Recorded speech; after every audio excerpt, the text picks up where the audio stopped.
Hello, xin chào các bạn đã quay trở lại với review 5 phút. Ở cuối tập trước, một đám yêu ma đã đến Thiên Quy Tông tìm Từ Dương khiêu chiến. Tuy nhiên, Từ Dương không vội ra tay. Sau một hồi giao chiến với đám độc cô đỉnh phong và những người khác, bọn chúng đã quy thuận Thiên Lam Tông và quyết định sẽ gia nhập tông môn đệ nhất đại lục này. Tiếp tục hành trình đi gom của và thống nhất tiên ma yêu giới về Thiên Lam Tông, lần này thì đám đồ đệ của Từ Dương đã gặp phải đối thủ mạnh mẽ. Hơn 1000 trích tiên từ thượng giới đã tụ tập lại là một nhóm, bọn chúng tin rằng với thực lực này thì một tên luyện khí kỳ như Từ Dương chắc chắn không thể làm gì được.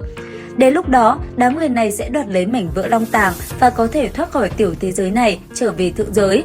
Sau khi lên kế hoạch đâu ra đấy, đám người này bắt đầu phát động một cuộc tổng tấn công lớn nhất từ trước đến nay.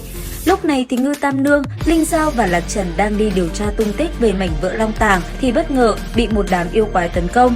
Dưới sự hung ác của đám yêu này, bọn họ chỉ có thể sử dụng một vòng bảo hộ để tạm thời ngăn chặn đám yêu kia đến gần. Tuy nhiên, số lượng yêu quái vô cùng lớn, rất nhanh, ba cô nàng đã bị bao vây, sắc mặt của mỗi người dần trở nên lo sợ. Không bao lâu sau, dưới sự tấn công của quái thú, vòng bảo hộ của bọn họ đã xuất hiện vết nứt, nguy cơ cũng bắt đầu trở nên nghiêm trọng. Mà lúc này ở một nơi khác, đám trích tiên từ thượng giới đã bắt đầu hành động. Sau khi tìm ra tung tích của đám người Từ Dương, bọn chúng rất nhanh đã tìm đến nơi. Nhìn thấy đám người này, Từ Dương trừng mắt nhìn về phía Lạc Nhàn. Sau những sự việc vừa qua thì đây có lẽ là thành quả của Lạc Nhàn đem tới. Tuy nhiên lần này, Lạc Nhàn đã chối, hắn hoàn toàn không hề nhúng tay vào kế hoạch với đám trích tiên này. Nhìn ánh mắt có chút gian xảo này của hắn, thật sự không biết hắn có đang nói thật hay không. Lúc này thì đám Lăng Thanh Thù và Độc Cô Đỉnh Phong đã chuẩn bị sẵn tư thế chiến đấu. Chỉ cần lão tổ của bọn họ ra tín hiệu, cả đám sẽ lập tức ra tay.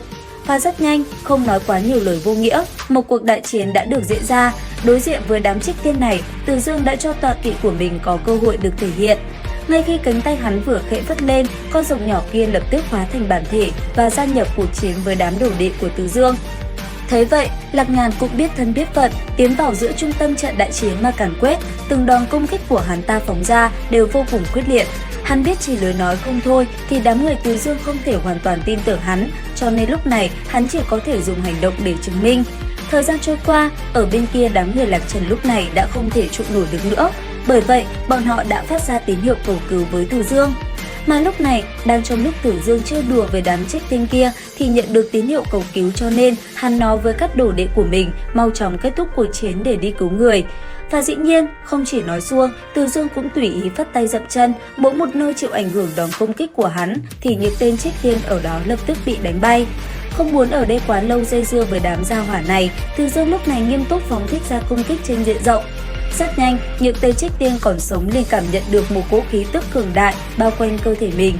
Vốn là lúc đầu bọn chúng còn tưởng sẽ có thể đánh bại đám đệ tử của Thiên Lam Tông, sau đó cướp lấy bảo vật. Nhưng không ngờ, trộm gà không được còn mất nắm thóc, đám đệ tử của Từ Dương vẫn dùng sức hung hăng chiến đấu mà bọn chúng đã thiệt hại hơn phân nửa số nhân lực. Đến lúc này thì đám trích tiên kia chỉ có thể đầu hàng xin tha mạng. Với tính cách của Từ Dương, dĩ nhiên không so đo chuyện cũ mà giang tay thu nhận bọn chúng. Xong xuôi, hắn liền cùng đám đồ đệ lên linh thuyền, sau đó phóng tới chỗ đám người Ngư Tam Nương cứu viện.